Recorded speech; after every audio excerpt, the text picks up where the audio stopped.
Colazione? Pan piuma. Merenda? Pan piuma. Pranzo? Pan piuma. Lo spuntino? Pan piuma. A cena? Pan piuma, il morbidissimo pane, perfetto per ogni momento della giornata.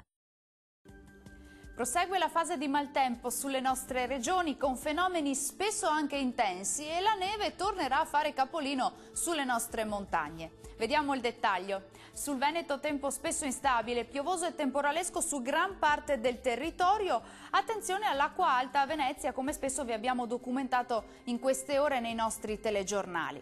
Diamo uno sguardo alle temperature, le massime saranno comprese tra i 14 e i 17 gradi, valori notturni attesi tra 12 e 15 gradi circa. Che tempo farà invece sul territorio del Friuli Venezia Giulia? Anche qui sarà diffusamente piovoso e temporalesco su tutto il territorio, neve sui monti sopra i 1400 metri. Vediamo le temperature, le massime saranno comprese tra i 15 e i 17 gradi, valori notturni a 13-14 gradi circa.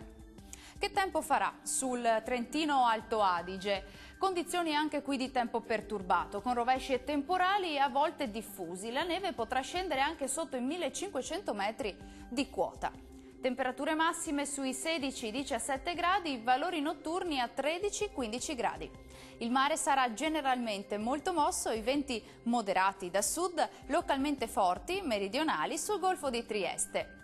Dal meteo di Antenna 3 è tutto, arrivederci.